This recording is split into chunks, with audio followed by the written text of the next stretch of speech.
Right? This shit's fire.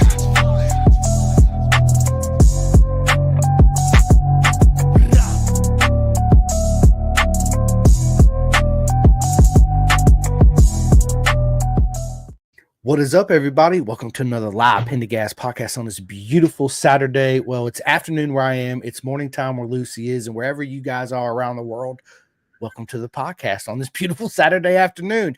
And listen, it's an absolute honor again to sit down with my friend and the legend herself, Lucy Blondel. But before we get into this episode, it is sponsored by Next Level Financial. Take control of your financial future. Get your complimentary financial analysis today by Seth Starnes. And Lucy, we had this conversation at the big. Listen, bikesandtrack.com. People go, sign up, get your full custom suit, tailor measure specifically for you. Love yourself. Treat yourself. We got one life. It's literally this long. Get out of those leathers that don't fit you correctly. Get into a suit that properly fits you correctly. And then light bulbs are going to start going off. Your lap times are going to start dropping. And that smile is going to increase every lap you go. So let's freaking go, people. Anyway, Lucy, what is up? Hi. What is up? A lot of things, but, mainly good, right? Mainly good. Absolutely. Right. So, I want to continue where we did last year, but I just want to touch base real quick on two things. First, your vacation you just got back from. Yeah, it was amazing, like phenomenal. It felt like I was just meant to be there. It was the best thing I've ever done in my life. Like, I want to go back again and again and again.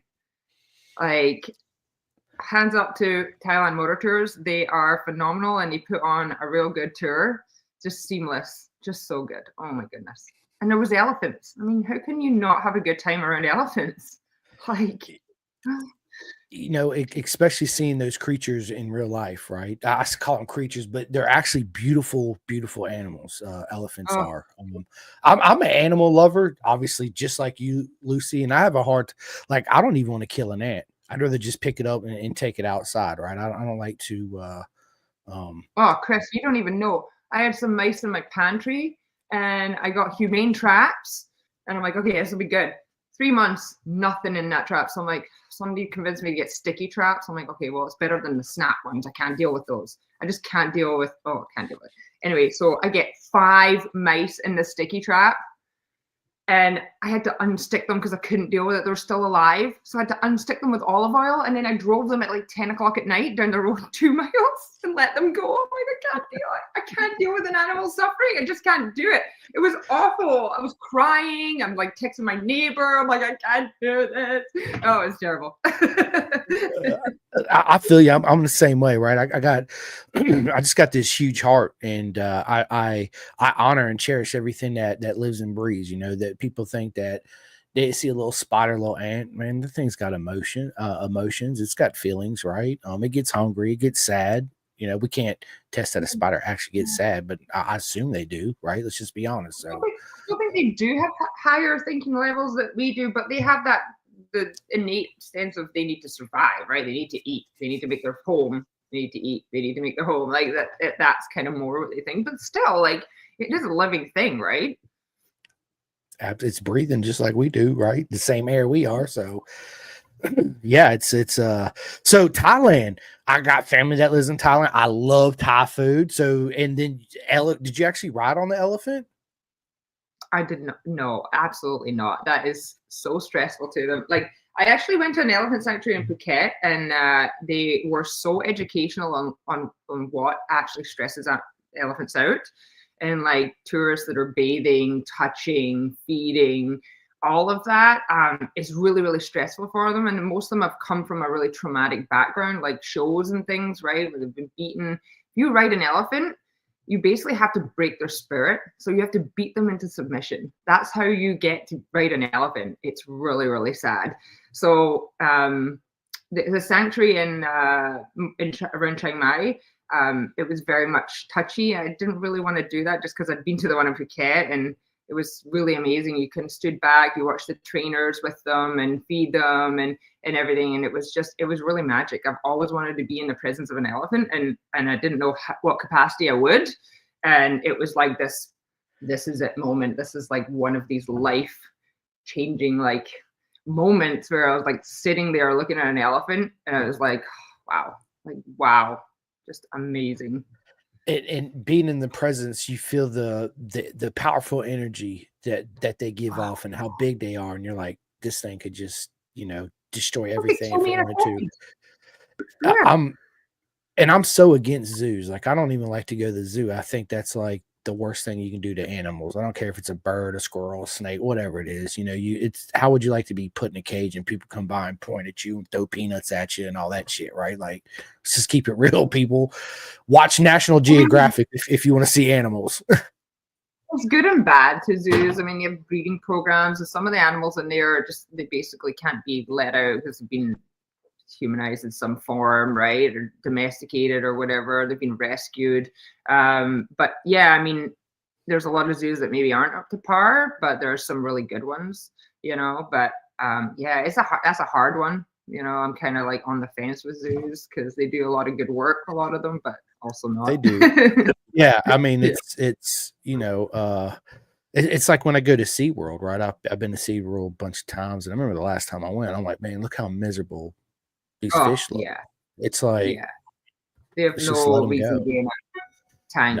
Yeah, like the whales and stuff. They've kind of done away with that in Vancouver now. They don't have any whales now. It was sad. Like they were just miserable in there. Like so sad. Yeah, I can't do it. and you hear, like they had a Netflix series. It's not a series; it was a show called Blackfish. Right? A lot of people. I love sharks. I love the ocean. I love all sea creatures. I love all animals, right? But I've always been fascinated with sharks and the blackfish, which is orcas. Orcas are actually the most violent fish there is in the ocean.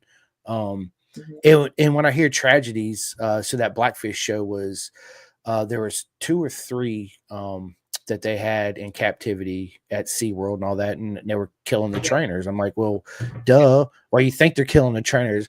How I don't want to say dumb, but how big of a balls do you got to have to jump in a swimming pool with the most vicious fish we have in the ocean and expect to kiss it on the nose and pat it on the head and it yeah. not to It just sick want to you as eat your shit, ass? basically. Right.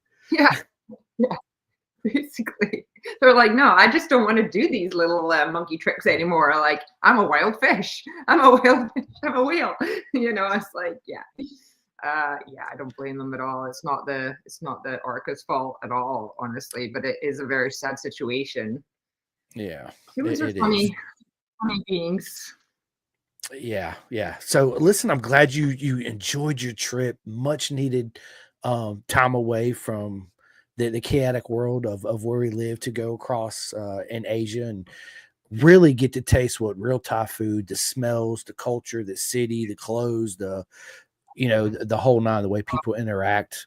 Um The was in culture is absolutely phenomenal. Like I kind of learned a bit about the Buddhism culture, and I just absolutely love what that entails. Like they kind of believe in that life is suffering, but that there's something that you can do about it, and you can um, lead a path towards ending that suffering. You just have to know how to do it. Um, and it's like kind of not being a slave to your own thoughts, which I'm a complete slave. I think we all are a bit of a slave to our own thoughts, like what you believe is what you are type thing. And I've been kind of reading into that because I'd love to live my life a bit more like that, like quiet my mind and not kind of self-deprecate and feel like I'm not good enough. Like I hate that. And it really spills into my racing, right?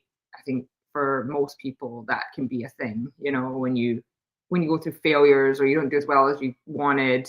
And so yeah, it really resonated with me. We're in a temple and our tour guide did this amazing speech, how it's changed his life and he met the love of his life. And it was just, oh, I don't think there was a dry eye in the house. It was just such an amazing speech. And he does it every tour, but like even he got emotional. It was like, oh, just amazing. Yeah, so good.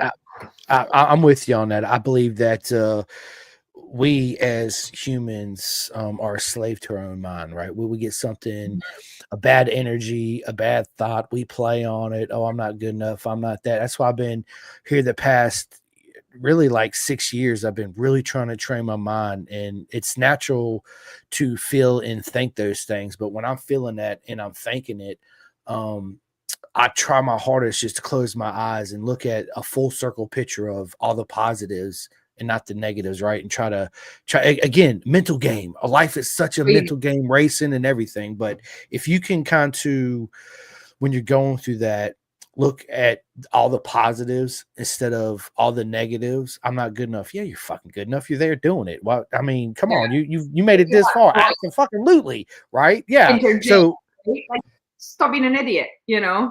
Right. It's so you can do anything you want to do. Your mind is so powerful, right? So quick example, everybody knows I lost my dog Cruz, about a year ago, and I still cry over him. I ain't gonna lie. There's this Facebook picture that popped up the other day, and I went to cry, dude. I was fucking just straight bawling like it just happened, right? But as I'm doing that and I'm feeling all this guilt and why and everything that comes along with it, the first thing that I started telling myself was, man, what an honor it was to spend those 6 years together, right? Like I couldn't imagine my life without those 6 years being there with him and sharing all those moments. So that's when I start to think like that, that helps me put a smile back on my face, even though I'm fucking bawling my eyes out, right? Because of that. And it's just natural that it's they're not here no more. So you can't talk to them, love on them, kiss them, take them for a walk, call around, whatever it is, right? But again, if you think of the positives and what an honor it was to share those moments and times together. It's something that, it's priceless. And I wouldn't trade it for anything. So definitely resonate with that for sure. Yeah.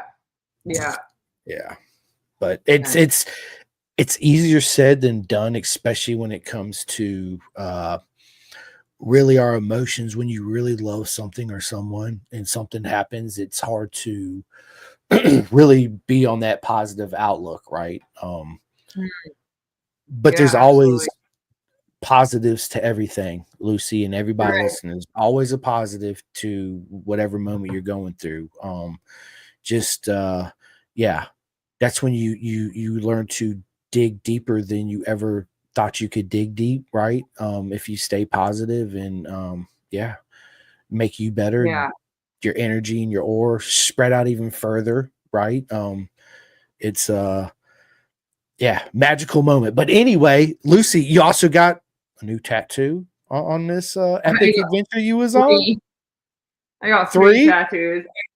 It was kind of a moment when I was having a bit of just a bit of a day, and it was like Christmas Eve maybe, and I was just wandering through the streets of Penang in Malaysia, and it's just amazing because you can just wander and find all these things and wall art and these little kind of indoor markets.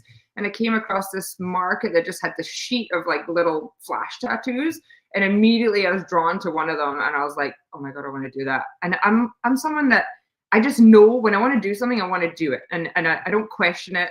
I'm like, I never live with regrets. Everybody's like, oh, you're so impulsive. I'm like, I'm not impulsive. I just know what I want. And I remember texting Scott Rybrick, and I'm like, okay, you're my voice of reason. Tell me if this is a bad idea. And he was sleeping. I had no concept of time changes or anything at that point. And he was sleeping, so he never got back to me. So I texted one of my other friends. She's like, yeah, do it. That's amazing. So I was like, okay, I'm doing it. So I went into the little shop, and it was really clean and all legit. And I got this one here. You can't really see it. It's really small, but it says impossible, and the IM is scored out, which I just love. I love that message because nothing's impossible, right? And really now it's really in my head. I have to listen to that in my brain. The other one was here. It says I am me. Just, take it or fucking leave it, basically. And then the other one is no rain, no flowers. Just because, when you have to go through bad times to get out the other side and for things to come out right and be a bit more beautiful, I guess, right? 100%. 100%. So did you get all three of those from the same person in the same day, or was it throughout the whole trip? Yeah, I love them. I love them so much. They just are very meaningful, and I can just look down and remind myself all the time. It's just a good little message that I have to just always keep in mind, you know? I do. Yeah. Very much so. I do. I do. So, moving forward, we are in 2025, another year at BTR, Build Train Race at Royal Enfield. Everybody knows I'm a huge fan of it. I think it's an amazing program. They actually just, if you guys haven't yet, go to YouTube, Royal Enfield. They actually did a whole series on last year. Lucy's in it, Emma Betters, Miranda Kane. Listen, to so many legends of our sport. And, it shows you a different side that you normally don't see. And it Behind the was such scenes, a baby. it is, and it was such a great series. And you felt so me and Lucy were talking, but before we started, I was telling her like at the first episode, I seen where she unfortunately crashed out right at the first race, but I felt the energy, the Chris, when was I not disappointment. crashing out? Right. But that's part of growing Well, and pushing yourself. sorry to interrupt. No, you're good. You're good. But what I was saying is, man, you feel, I felt the energy, right? I felt everything you were putting off through this series. And I think it's wonderful. Yeah. So if you guys have not watched it yet, go to Royal Enfield on YouTube, Build Train Race. Yeah, It's really like 5 magic, episodes. Yeah, 5 episodes. Yep. And we didn't really know what was coming out. It was kind of a secret until about, I don't know, the flat track one came out, and we were like, whoa, what is this? This is awesome. And then ours came out a couple days ago, and God, it was magic. They did such a beautiful job of it. I kind of felt like I was on a Netflix show. I was like, look at this. I mean, yeah, it was great to be able to show like the blood, sweat, and tears that goes into it. And you're not just getting on a motorcycle and just have at her. There's a lot of work that goes on behind the scenes, like mentally, physically, and also just showing the culture under the tent, how we are actually all friends. Like, even though we're racing against each other, it's the weirdest thing. Like, we are all friends. Like, they are some of the most phenomenal badass women that I've ever met. Like, they are so driven, and just like focused. I love them. I love them. They've changed my life, absolutely. And the management team, they truly care. They have so much passion. Like, Scott is just, he just loves his life. I mean, maybe some days not so much, just because there's so many women, and no drama or anything with women, right? But no, none at all. I've never had no drama from any woman. What are you talking about? Drama? No, at least about women. Right. It was such a beautiful series. Again, it shows all the ups and downs, the emotions. People don't realize you guys show up, you get a bike, you got a week to put it together, build your own race bike. You got people, you got people there to help you, to show you. Some of you girls never turned a wrench before in your life, so it was like, what the hell am I doing, right? But I'd literally taken a wheel off. That was it. That was it. I was clueless. Oh my God. Like, Scott, I think I told you the last time my mechanic sat down on a chair the second day and was just like, I'm Lucy's bitch. Like, because I'm like, Scott. Like, I was like, oh yeah, it was a lot. It was very overwhelming. But I feel a lot better about it now. I feel like I can take the wheels on and off. Like, I can do my chain, there's like valves. Like, it's pretty cool. It's kind of empowering that when you can do stuff like that and not have to use other people, I mean, not to say that I still won't use other people, but, things don't fall off, fly off while you're just racing, your shifter falls off or your handlebar just drops off at turn 3, it hasn't happened yet. Knock on wood. Right. That's, I always do this. Knock on wood. We're good to go. Let's go. Right. Yeah. You're right though, and that's the beautiful thing about BTR, and that's one thing that I really, really love about it. It takes someone that don't have no mechanical skills, that's never done it, some that may have a little bit. They literally throw you in the shark pool, say, here's your bike, here's your parts, build it, make it your own, rear sets, the whole 9, and you learn so much. Plus the bond you make with the girls and the mechanics and with the machine too as well, because now you know it inside and out, and everybody again wants to see everybody succeed and be happy for everybody. It's an amazing amazing program. You guys go to YouTube right now. Forget what we're talking about. You can come back and rewatch this. Go to YouTube and watch it. It's absolutely magical. It really is. I'm happy that you will be back this year, right? So with saying that, do you get a new bike or do you use the same one last year? Oh, same one. Mine's in a bit of a state, so I have to go and change my tank out and change the front end. Just do a bit of work on it before February when everybody's going to be there. So I'm heading out on Monday just to do a bit of work so that I'm kind of caught up with everyone else. I'm just throwing it around too much, right? I just want to make it look a bit more decent like everyone else's. So yeah, I'm gonna do that on Monday to Thursday, and then and I'm gonna see my platonic love of my life, Scott Rybrick.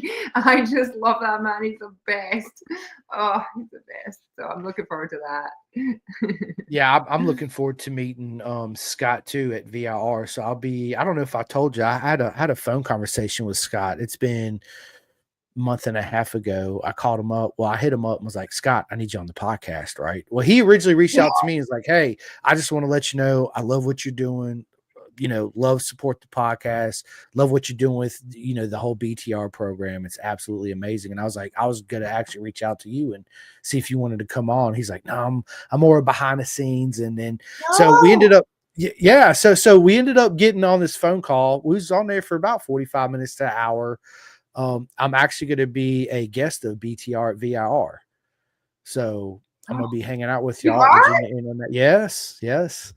So I'm going to be there hanging out with y'all. Yeah, I'll be a guest of Build Train Race. I can't wait. Royal Enfield. We're going to have a proper mega weekend. So that's so cool, Chris. That's amazing. Well, I think that I'm going to work on Scott this week and get him to come on this podcast. He should. He's so well spoken. He bigs the whole program up so well. Like, he is the machine, as well as, Alex, Butch, Freddie, but he has the passion. He really does. Oh, for sure. You could tell it watching the program that they just come out with on YouTube. Listen, I'm a big energy guy. Even if I'm watching somebody on TV, you could still see a fake smile from a real smile. You can still see fake emotion from real emotion, right? That's why when I watch a lot of movies, I'm like, it's kind of cool, but it's fake, right? It's not real. Then sometimes you'll see a certain character that will play another character and are so deeply involved with it, you actually feel the real energy because they're giving so much to it, right? Same thing. Yes. Same thing with our beautiful circus, right? You see them on TV, you feel that real positive energy.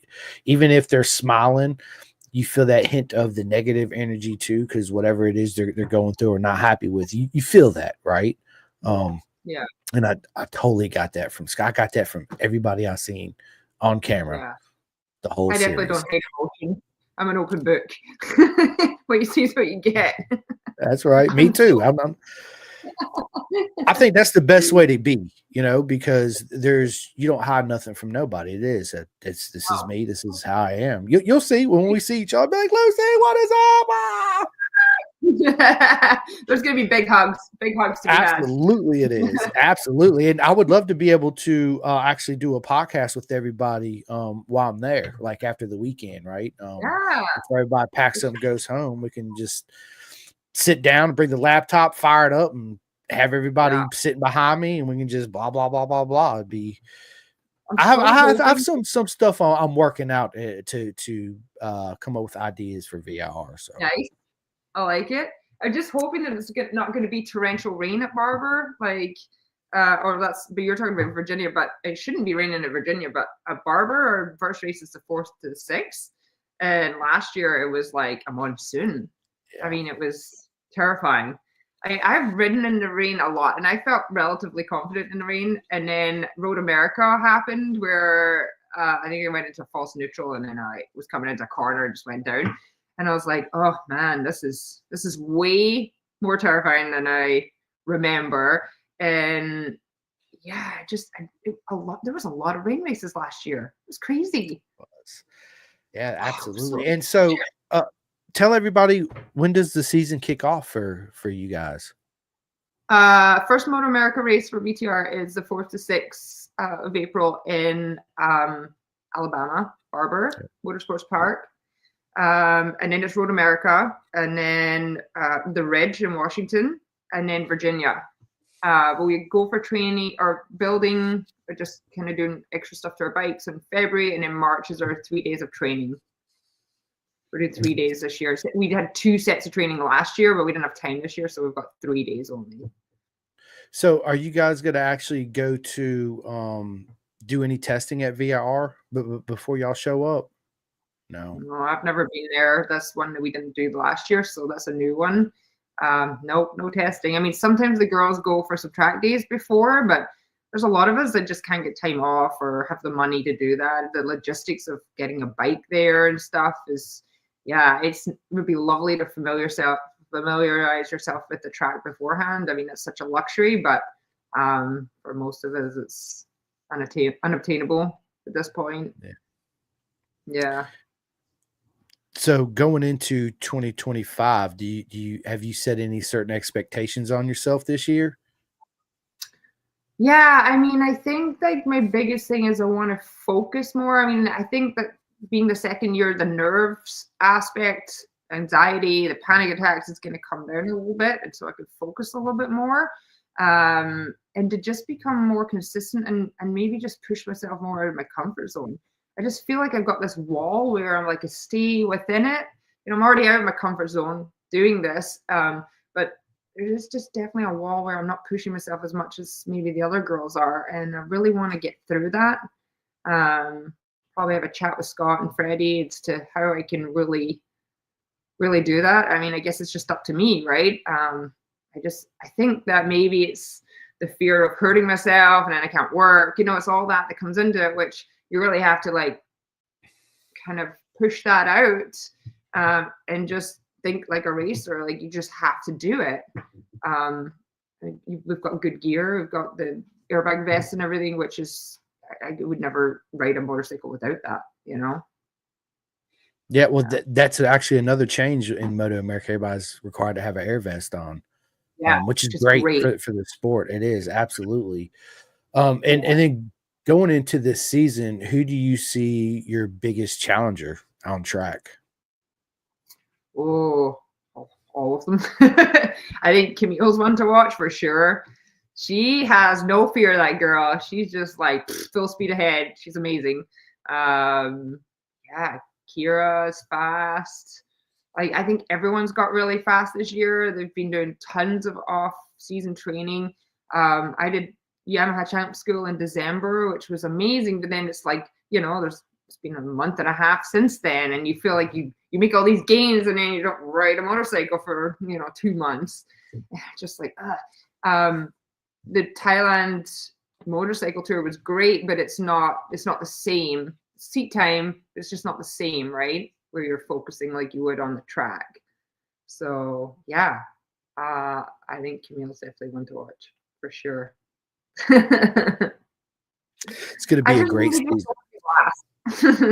You won't be. You won't. I want to move up to at least middle.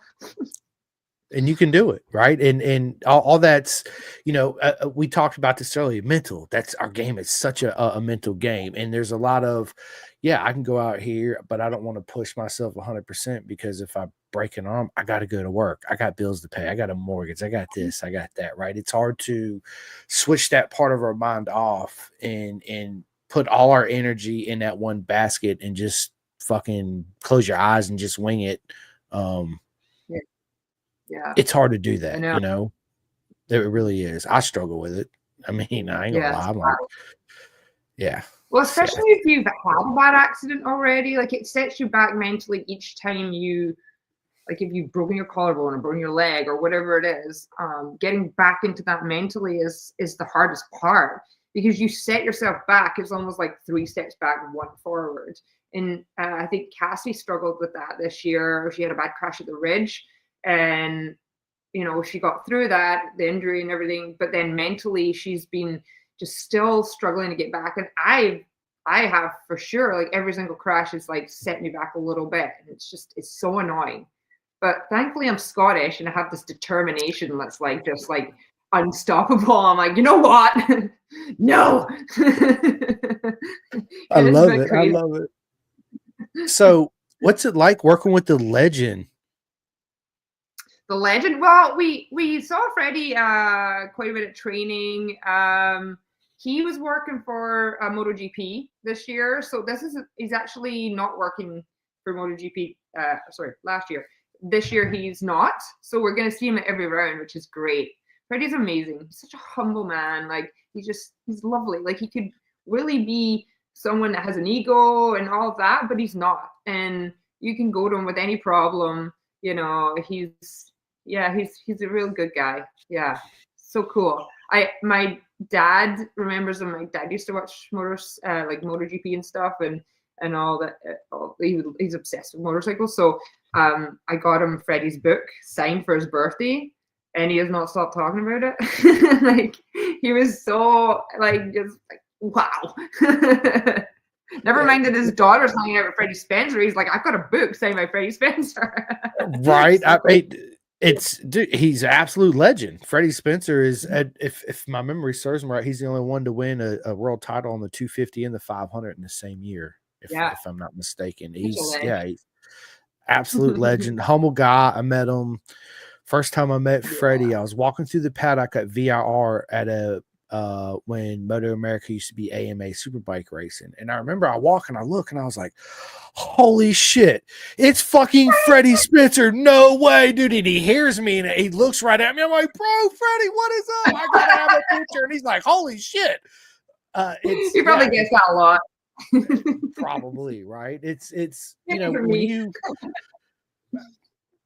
when you've been a fan of the sport and you've watched these you think are gods on TV, and then you meet them in real life, you realize that they're so humble and they're just a normal human being like me and you. They just have one special talent where they can go mock bejesus on a motorcycle, right? And we're like, holy shit, how do you do that? Oh, it's just simple. It's this. I'm like, yeah, okay, it's not that simple. Yeah, but so when you met him and you worked with him, I'm sure you learned a lot from him, and he gave you a lot of good advice too, right? Yeah, absolutely. I mean, he was the one that did our training in Texas. Just really kind of how to like a lot of Yamaha Champ School stuff, which is great. Those kind of pointers, and then just learning new tracks. Like that is so hard. Like I never really thought about it before this, before being in BTR. Like that you could actually, think about how you're going to tackle a track before you're actually on it. I never really. I just always just go and I'm like, all right, let's tackle this. But being prepared is everything, isn't it? So yeah, I mean, there's no question that's too dumb. I guess you don't feel like an idiot around him, and yeah, he really just gave us like just a lot of ambition and good advice, and yeah, it's just such an honor to be around him. Facts, 100%. And so everything you learned from him about tackling brand new tracks and learning and studying maps and YouTube videos, obviously you're going to use that and apply it to learn VIR too as well, right? Yeah, absolutely. I mean, we've kind of got it down on how to tackle new tracks and find your vital points, the important corners that you want to focus on. So that's a skill that I will absolutely cherish. Because it's a real big one. This is going to separate you, right? Like I remember going into Barber though, I could literally do laps in my head. I breathed like learning that track. I had like notes upon notes upon notes, and then I got there, and it's like it's such a different experience when you're on it. Whereas on paper you're looking at it from a bird's eye view, and you just that's another thing to tackle, right? But yeah, it hopefully this year's a little easier. It will be. Absolutely. And what's the one track you're looking forward to going to the most this year? The Ridge, The without Ridge. question. Everybody That's my says home that. track. Thousands of hours have gone into that track.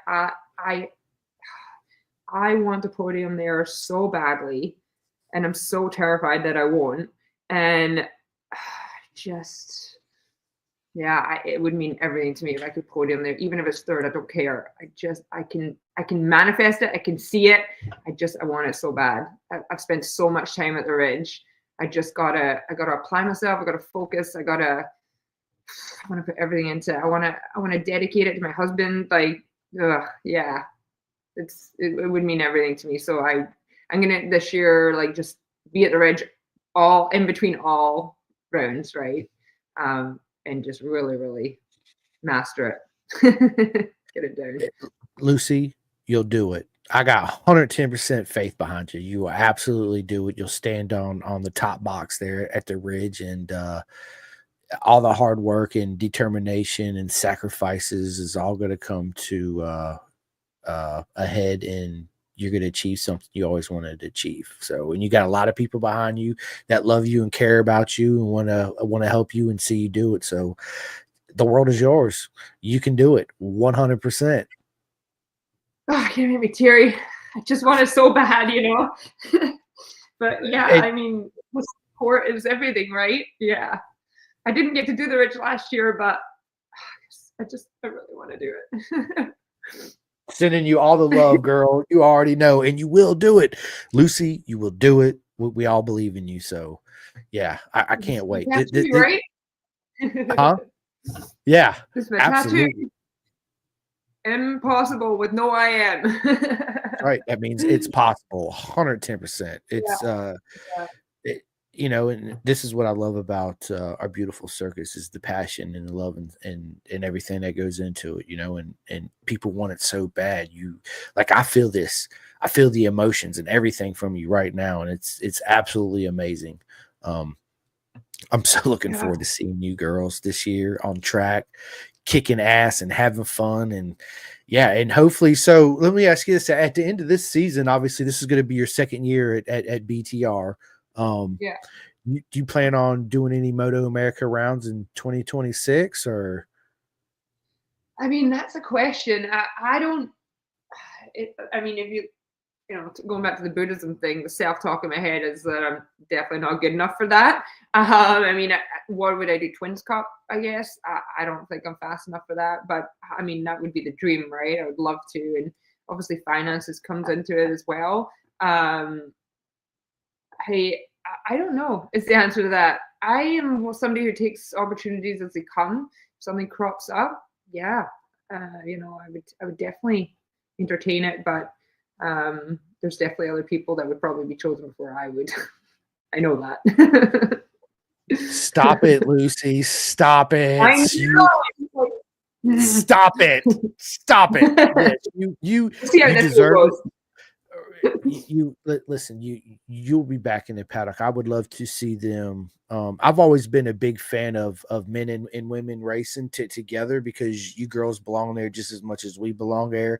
Men's got this egotistic, oh, we're Spartans, we control, we run, we blah blah blah bullshit.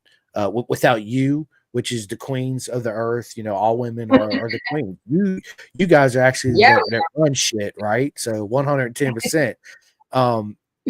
I would love to see them come up with a like the BTR program, but after it's over, transition into maybe like an all female lower category that's feasible to and cost effective, so you can continue your career and maybe get signed on with a team, and who knows where it'll go. Right now, it's almost like after it's over, it's back to club racing or whatever. Yeah, right. probably. Yeah. I mean, that's actually a really good idea. I'm gonna feel really lost when BTR ends this year. Like, I don't even know. I'm gonna have to go on some real good holidays to distract from that one. Seriously, I've got a lot of holidays kind of lined up in my head of what I want to do when BTR finishes because I don't know how I'm gonna cope well. Like, just not seeing the team and the management. Yeah, it is like a family, and I say it all the time. I'm like literally saying it like 18 times in the freaking documentary, the series. But they are like they've become a part of who I am, and it's really sad to think that we won't see each other, regularly on a regular basis. I hope we do, but it's always the goal. But maybe we can get you a job at build, train, race, and you can. Well, that's what I was saying. I could be the concierge. Just There you chat everyone go. up and ride motorcycles sometimes. You could be the mascot, right? I mean, Right. it's the opportunities are there. The whole world is open, and we're gonna figure this out, Lucy. Absolutely, I'm gonna have to sit down with Scott. We're gonna have to Right. have this conversation. I think Take a it's a good good word. idea, right? I've been thinking about that a lot, as far as like, well, what's everybody got to do once their 2 years is up? It's like if you don't take up I know. twins or super sport, nobody's going to talent cup. You girls ain't going to the talent cup, right? So it's either twins or super sport. And it's so expensive. Why can't they have another, program for you transition from BTR into a full season of Moto America instead of 5 rounds? You do whatever. Let's 8 rounds. Maybe you can still use the GT 650, right? GT 650 class for women. The next program from BTR, man. I'm gonna hit Scott up. We got a lot I to think talk you about should. for sure. I think I you will. definitely need to convince him of this podcast, and I'm going to convince him this week, 100%. Like, don't worry, I'm very persuasive. I'll get it done, and I'll get his wife Sarah to get on board as well. she'll be on my side. I know it.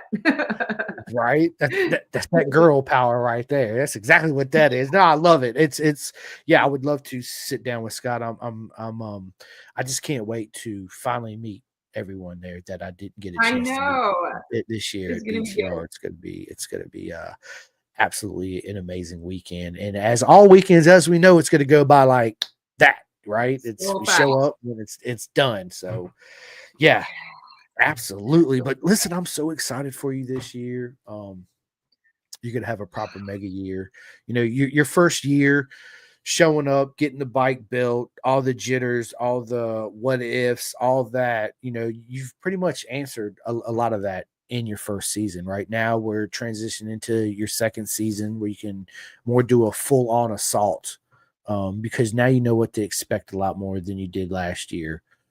So Yeah. is your approach this year obviously different than last year? Oh yeah, different priorities.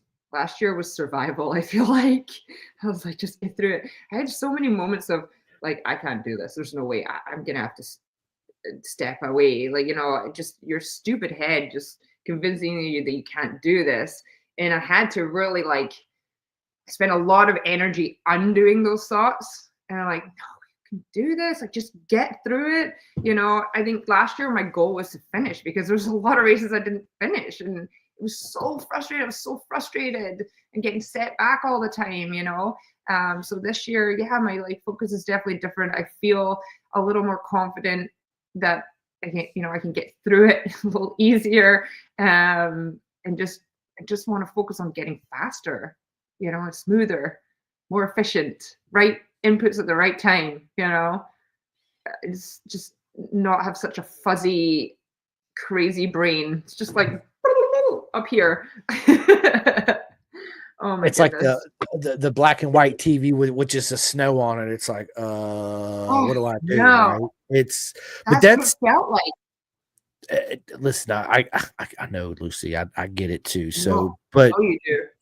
with that being said, it helps you grow mentally and more mature as a human going through that. Oh, I'm not good enough, whatever. I want to pull out, I want to quit, but you didn't, and you push through it, right? So now you without knowing it and realizing it, you're mentally stronger already, right? Mhm. Because there's not going to be a whole lot more of those same questions as you answered last year. Yes, it's disappointing to show up and not finish most of the races because there's only 5 races, right? I might have crashed out of 3 of the 5, I only finished 2, right? Like, do I really Mhm. belong here? Now I'm not having fun. We need to go back Mhm. to having fun again, believing in yourself that you do belong here because obviously you do, right? Putting that Yeah. smile on your face. And how awesome was it, Lucy, to have all these girls and kids and adults come up to you wanting pictures and autographs, right? That's one of my favorite parts. The kids, and you give them these little T-shirts that says "Future Build Train Racer," and their eyes light up, and you put them on your bike and you start it up, and they're like, "Oh, It's the coolest. Oh, this one little girl, she came with her helmet. She was maybe like 11, 12, and she wanted me to sign her helmet. Like, and all the girls to sign her helmet. It was a beautiful helmet. I'm like, are you sure? And that was a really cool moment. I was like, who the hell wants my signature? I don't know. Like, I don't. And you know what? You know what was my favorite track is Mid Ohio. Mid Ohio had the best fans, and there was so many people that even now message me with support. Oh, just love Mid Ohio, and I love that track. I mean, not when it's 7 in the morning and it's like an ice rink, but I love that track. It was so fun, and I felt like I was just getting in my groove. And now we're not going to be there this year. I'm so sad about it. I want to go back there so bad. Fans were amazing.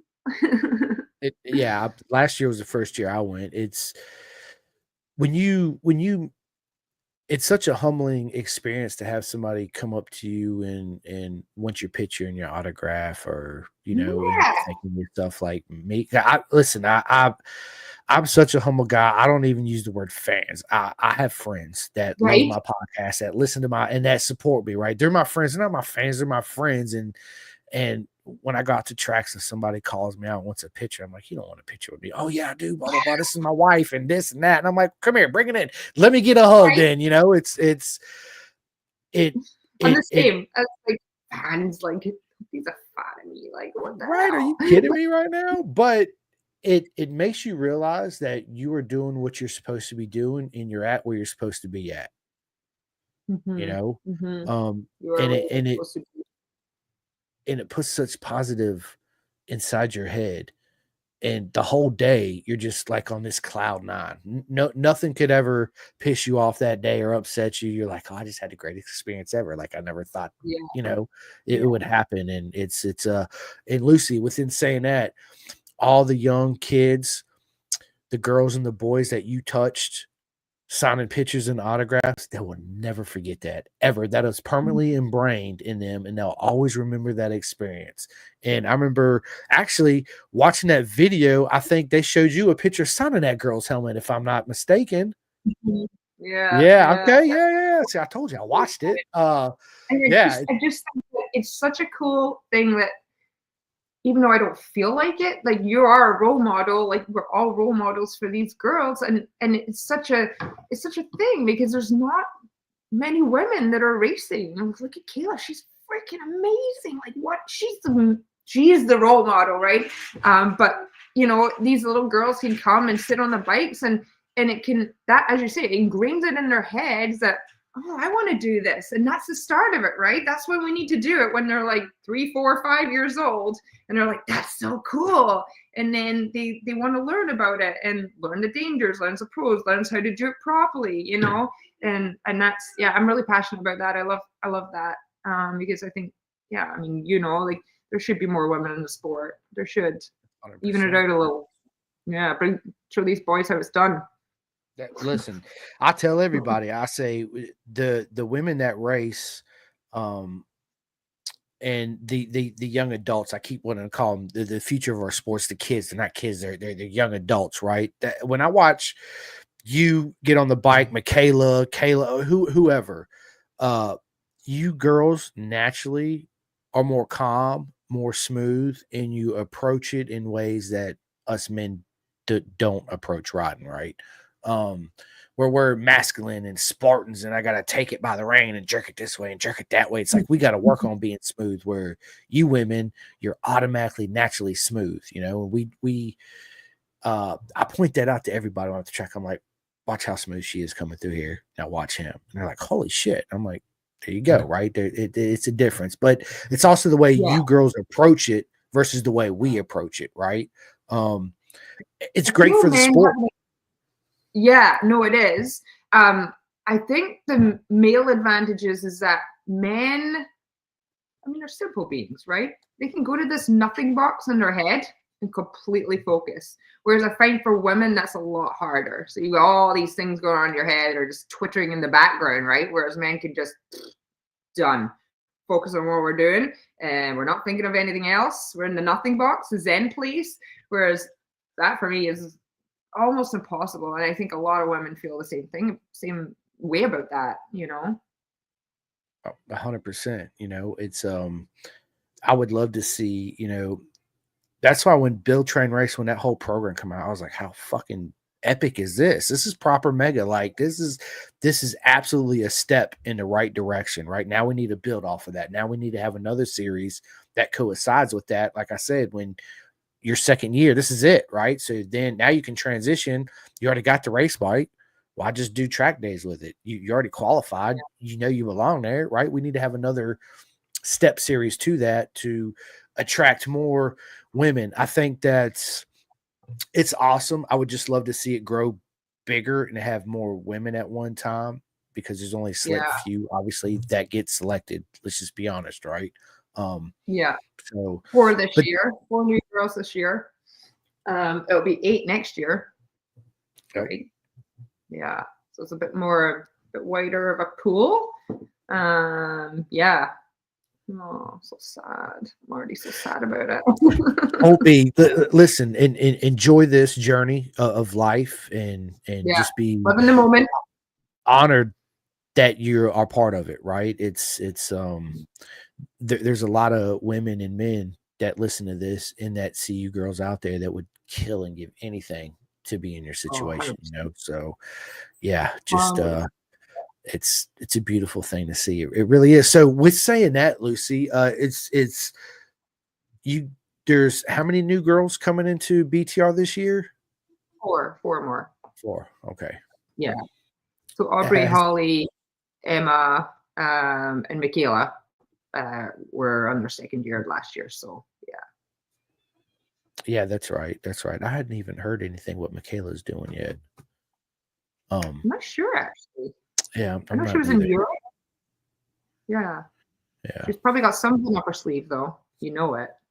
Yeah, of course, right? They all do. We all do. We all have something up our sleeves. So, yeah.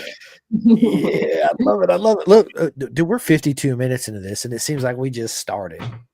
What the hell? We're already 52 minutes. Right.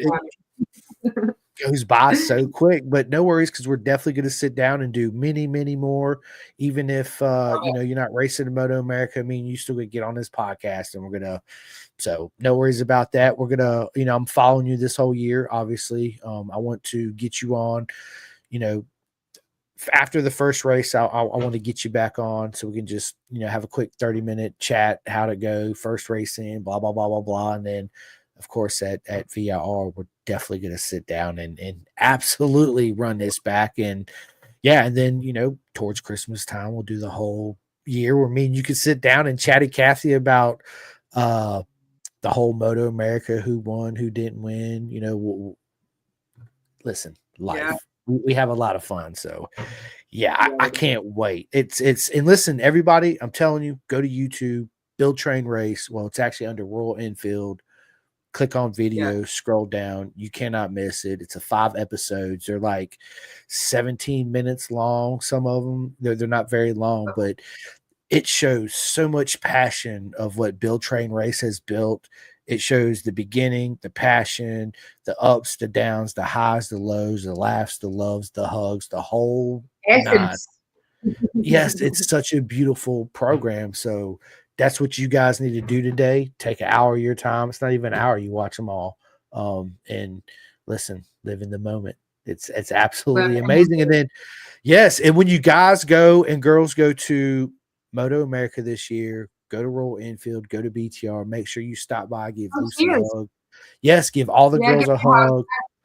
I'm always welcome of hugs. I will take in any hugs. They're my thing. I feel like I crave hugs. It fuels me in daily life, and these days they're few and far between. So yeah, come give hugs. I'm down.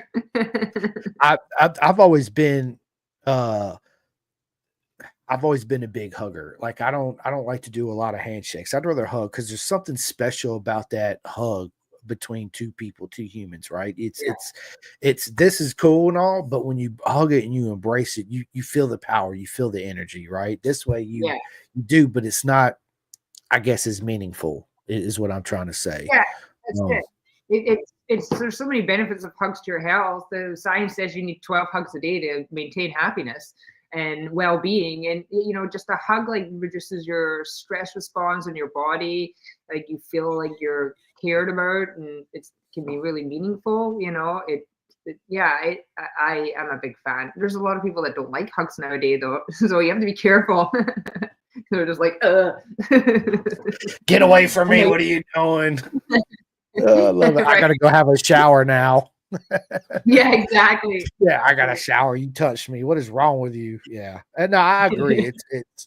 It's hugs are very powerful, and that's why when I introduce myself to somebody I never met before, I always say it's an absolute honor. It's not nice to meet you. It's an absolute honor to meet you. Right? I want to. Every time I meet somebody that's either watched my podcast or has it, and I meet them at the race or wherever it is, I want to make them smile for that brief moment that we're actually together, right? No matter what it is, because I don't know what they're going through. I don't know if they went to the grocery store and him and his kid just got in an argument, or his wife, and he's like, fuck this, blah, blah, blah, blah, blah, just blah, and then you meet them and you get them out of that state for that brief 30, 45 seconds or whatever it is. And then they smile. And then when they walk away, they ain't thinking about that shit no more. They're like, man, that dude was cool as hell, pass it forward. So that's it. Like, pay it forward. I'm such a big fan of that. Like, I definitely feel like people feel my happiness, like being around people makes me happy. Being on my own is good sometimes, but definitely kind of, I don't know, it's a weird thing. Especially nowadays, like I am just my happiness around other people, and all I want to do is make other people feel happy, right? It's a hard world nowadays. Everybody's going through something, kindness goes a long way. I definitely felt it in the last year, and I know I definitely want to pay that forward. 100%. I think when people start thinking like that, and it's hard to change your mind and your views, because it's such a mental game. God damn, dude, it's like all these roadblocks, and it's so hard just to knock them down. But I feel like once you reach that point to where you knock them down, it makes you happy as a person inside, right? And then when you meet somebody, it's hard not to meet somebody that's so positive and puts out so much love to not turn your world around in that brief day, right? You're like, holy shit, like I need to be more like that. But again, we're humans. We always go ahead, Lucy. I guess just thinking, like, if somebody's like not so nice to you or they're short with you, you have to get in the mindset of, well, what are they going through? Maybe they're going through something. It's nothing to do with me. It's them. And just, showing that kindness just goes a long way, I guess. It's hard, but I think our world would be a lot nicer if more people thought that way, right? 100%. But our fuck, dude, our world's so fucked up. It's nothing like it used to be when me and you were little growing up, right? It's done fucking changed. No. I don't even recognize it no more. It's like I don't even know what none of this is. I think about it all the time. I know. I don't recognize it. I don't. It is, Lucy. It really is as scary as shit. And it's. I'd love to go back to a more simple way of life, right? When life was more simple. Yeah, no social media. Of course, it's listen, it's a double-edged sword. If we didn't really have social media, people wouldn't be able to podcast and and all this shit. So there is positives to negatives parts about it, but it's completely foreign and different. I mean, but again, with change, you got to be willing to change and stay positive about it. And at the end of the day, you got to love. You got to love yourself to love other people. And I really mean that, right? So you got to, I look at myself in the mirror and I have conversations with myself all the time. And my son, he'll come around, he'd be like, dude, what the fuck are you doing standing in front of the mirror talking to yourself? I'm like, bro, I got to have this conversation now. Like, I feel like I'm slipping in this aspect, I got to do this. 100%. Little bit that I'm crazy or whatever, but call me whatever. I don't give a shit. I need that. I feel like once I do that, I release whatever it is that I'm going through. Right. To have that self-reflection, to have that self-commitment, to have that listen, my challenge to everybody listening to this today, go look in the mirror, stare at yourself in the face and tell you love yourself 100%, right? And then go around 100%. to all your family in that house, your dogs, your cats, your mouse, your squirrels, your Oh, I love butterflies, whatever it is. Love them, hug them, give them a fucking treat, right? Go Oh on my a God, walk. I love it. I'm so on 100 that, Chris. I'm so on that level. Yeah, Yes, I love 100%. it. So we So actually important. got Randy. Randy says, Randy D. Ben, thank you so much for tuning in, my friend. He says, Lucy's lovely to meet in the pits and a ton of fun to chase on the track. Brilliant ambassador for more women behind bars. Facts. Randy. Oh, he's the best. Such a sweetheart. Thanks, Randy. So does Randy does he work for BTR? No. No, Okay. I just met him at the track. Yeah. Nice. Yeah. He's a good dude. Like really Love happy-go-lucky like you. He's I great. love it. I love it. I love it. Well, Randy, I hope to meet you at the Moto America races this year. I'll be at Yeah, Jersey. Randy. Yeah, dude, let's meet. I'll be at VRR. I'm going to Daytona. I'll be at Road Atlanta and yeah, Jersey at the end of the year. I'm gonna try to make Mid Ohio. I just don't know if I'll be able to. And Texas. I'll be going to the MotoGP race there too. Oh And yeah.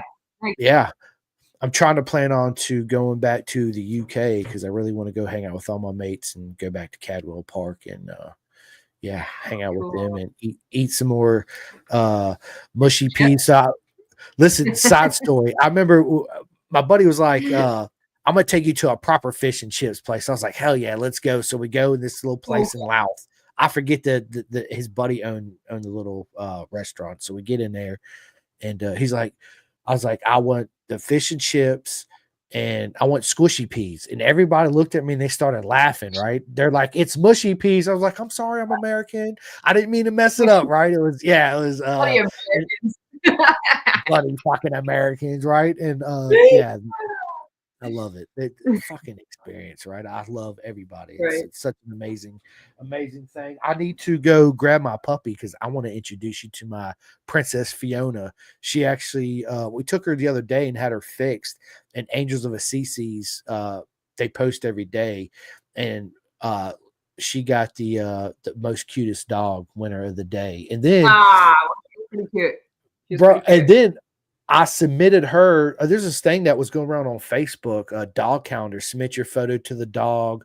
You know, she might be in it, dude. I submitted a picture of her, and she'll be actually in the February month No of way. dog Oh, calendar. you gotta Yes, post that. You gotta post that. 110%. Let me go grab her real quick, Lucille. Hang on. Do I just like, chat away to myself or hi everyone. Just leaves me on a podcast. I love it. Oh God. So the weather.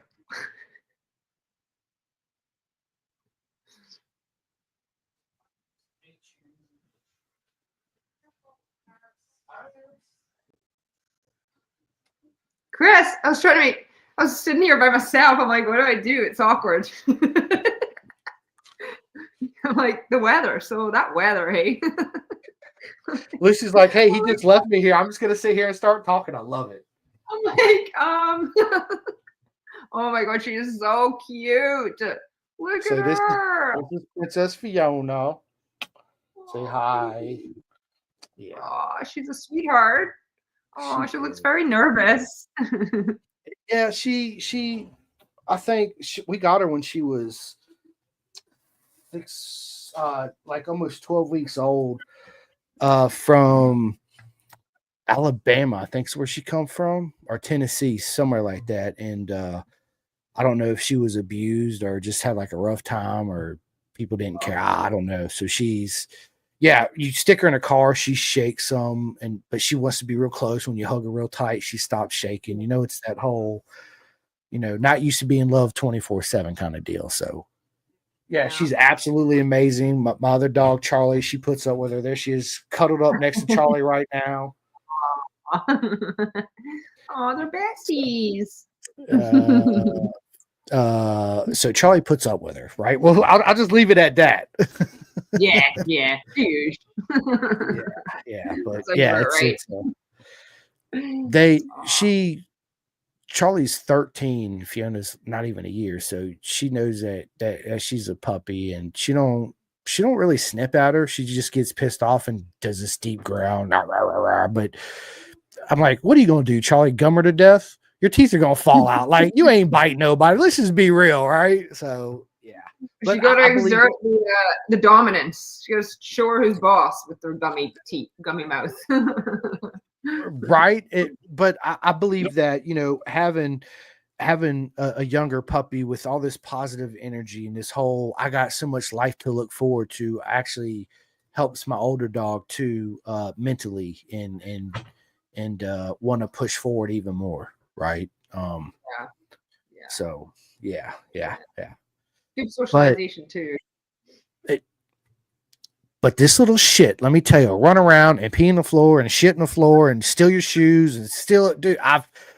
Every time I'm like, you can't have my shoe, girl, and I go underneath the bed because she loves going up underneath my bed, and I look underneath there. I'm like, well, there's my shoe without any shoelaces in it because you done tore them up. And it's an everyday struggle with her, but that's the whole. I mean, kind of like having babies, right? Do you remember the time? It's kind of like having babies, but it's kind of better. Maybe biased. A little biased on that one, right? Yeah, I love it. Oh my god, it's awesome. It's a lot like having a little baby. I just don't get to change her butter or feed her with a bottle. That's a good thing. Yeah, it is. It's again, I always look at things different than a lot of people. I embrace even the negative aspects of life because life's not fucking perfect, right? And everything's not thrown at you with this golden spoon or whatever. And even if it is, I feel like as a human, you don't appreciate anything else in life. Just what stuff's just handed to you on a spoon, right? It's like no rain, no flowers. You can't appreciate the good things unless you go through the bad things. Right, which is really a hard lesson to learn, but it is. And I keep trying to tell my son Lucy, I'm like, dude, the world is not a fucking nice place. They're not going to hug you and kiss you like your daddy does every day and tell you every day. I tell my for real. So every day, Lucy, I tell my son how much I love him, how smart he is, how important he is, right, and how much of a legend he is. But don't give him too big a head. You don't give him too big a head, I'm just kidding. Oh, I want to because somebody will bust that bubble and see how he reacts, right? Like this is how you grow it, right? That's self-growth, but it's good to embrace the good and also embrace all the negatives and it helps you grow mentally stronger, right? So yeah, it's all part of life and the whole process of where we are. So going absolutely going through it. That's right. Lucy, this has been it's always a lot of fun. It's always an honor to sit down with you. We have the best time. I know, and an hour goes so fast. It was almost sad when it's finished because I'm like, we can talk about so many things. All right. And listen, no worries. We'll definitely run it back many times, and we'll be able to talk about all the things in between. 100%. Already. Me too. 100%. And you got the Stormtrooper logo on that shirt right there. Yeah, Gert were my sponsor last year. They're the best. You know Gert? No, I don't. Team. They're good peeps. And they helped me out with YCRS a couple times last year, which I really appreciate. And just I'm really looking forward to this year. Let's go. Let's fucking go, people. I know. Me too. It's gonna be that's one thing that that's one of my favorite parts of being an honor to do these podcasts is when I finally physically get to meet all my friends in real life and get that hug and smiles and laughs. It's like we don't miss a beat. The conversation immediately picks up and it's just positive energy and love the whole time. I cannot wait. It's gonna be fucking proper mega, as I'll always say, people. Yes. Well, listen, Lucy, this has been an absolute honor to sit down with you. But I'm going to let you end the podcast. But as always, people, thanks everybody that watches this podcast. If you guys and girls have not yet had a chance, please go to my YouTube, my Spotify, Podbean, all that good stuff. Hit that like and subscribe. I always put my phone number down. Hang on, I'm going to do that again. It's something I'm starting to do. I'm going to post my phone number. So if anybody ever wants to call me and chat about racing, any club day junkies, track day riders, racers want to come on the podcast, hit me up, send me a message, give me a call. The You know, whole there's nine. no Trevor this time. Trevor didn't come this time and talk about cats eating when you die. Where's no, Trevor? he didn't. Trevor, where are you? Yeah. What are you doing with your life, Trevor? I'm gonna tag him in this too. I'll be like, Trevor, dude, we missed you. We missed you. Cemetery stories, right? We need more of those for sure. It's awesome. I love it. Oh my god. But yeah, so thanks to Next Level Financial, BisonTrack.com, Chef Eats, TST Industries, the Clothing Kings. You guys can go to clothingkings.co.uk and get all your Pendergast merch.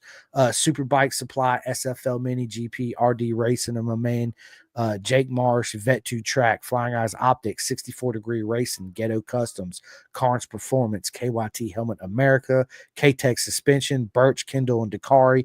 Some of the most amazing people ever on the planet. RTR, Ready to Race in North Carolina, Coleman Power Sports here in Virginia, McLeo Escapes, Track and Tour, Road Racing World. I need everybody to go to roadracingworld.com, go to the fund, donate for our air fences. It's imperative that we have them. Even if you donate $1, $5, $100, it don't matter. We love you. We need it. And thank you so much. Big shout out to STG, Dripping Wet, and Venom Undersuits. My girl Aliki, which is absolutely amazing. Yes, she is an absolute legend. And I had her on here, her and Kat at the same time. I'm supposed to have her and Aunt Lee coming up next Sunday. Yeah, I think it's next Sunday. And then I want to get a custom Venom undersuit, right? I got the 64, I got the Bison. I want the I want the Venom. Never regret it. You're the best. Listen, I love all my friends in the industry, and I don't get paid by none of these. I don't ask for anything for free. I'm friends with every single person I just gave a shout out on, and I want to see them thrive and survive and grow, right? Because that's what's going to help our beautiful circus grow. And you're not going to go wrong from ordering from TST Industries or STG or any place. They're all my friends. They're all going to treat you right. So let's grow the sport. Let's fucking go, people. Yeah. Fucking go. Let's fucking go. So, Lucy, tell everybody where they can find you on social medias. Obviously, the first BTR race will be in April.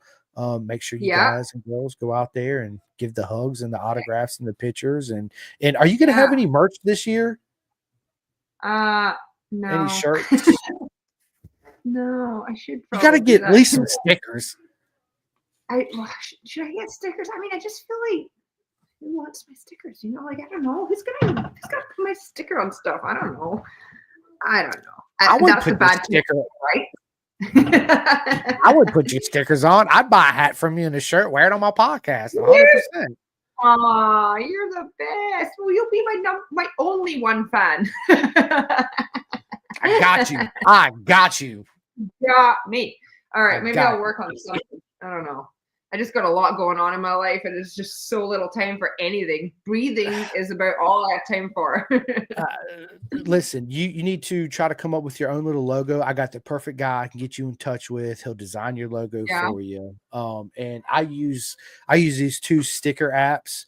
It's super cheap. I paid like the last time I got 100 stickers for $30. Oh, send me that link, can you? Can you text it to me? Absolutely, I will. 100%. So, but yes. So, Lucy, tell everybody where they can find you on social medias, how they can show you all the love and support and all that good stuff. So, show me love at Ride, number 4, YR, Life, Ride for Your Life. And also check out Build Train Race, build.train.race on Instagram. And the support is always appreciated. I definitely thrive on it. Absolutely. And Lucy, you're an absolute legend. You're going to fucking kick ass this year and you will step on that box at the Ridge 100%. Listen, love yourself, believe in yourself, positive energy, smile, go have that conversation in the mirror, give yourself a hug. Matter of fact, everybody go do that. And you guys always hear me say, none of us are strangers. We're just friends that haven't met yet. And that's a fact. I love that. Yeah, it's so true, isn't it? It is. It really is. Well, ladies and gentlemen, I hope your rest of your Saturday is as proper mega as each and every single one of you. Again, I love all you guys and girls. Thank you guys so much for the love and support. It means everything, because if Lucy wouldn't come on here and all my other friends wouldn't come on here, I wouldn't be doing this, right? So without Lucy and everybody else, nothing but love. We love you. We love you. Yes, You're a I love you too. Yeah. I'm not a legend. I'm just a simple man that loves the sport is all I am. But thank you. It's an honor. We appreciate you highlighting the sport in the way you do. So thank you so much. Thanks for having me. Yep, it's an absolute honor. I can't. You guys stay tuned. You guys and girls stay tuned because she will be back on. I'm actually going to send you a text message when I end this podcast, and we'll go ahead and set up a date for April. I'll look at the can't even think right now, the calendar, see when the first race weekend is. I'll get you on that following weekend if you don't have any plans, and we can sit down and redo it. Yeah, let's do it. Absolutely, we will. And I appreciate you. I appreciate you. Thank you so much. Go. This episode will be out on Spotify, iHeart, and all that good stuff tomorrow. So yeah, listen, I look forward to seeing each and every single one of you guys and girls at the race. Come and find me. I'm not hard to spot. I'm in a bright pink shirt, sometimes in a pink shorts and my pink shoes. Listen, you cannot miss me. Trust me, because I like to do this and I'm loud. So I kind of feel like I'm the same way. So.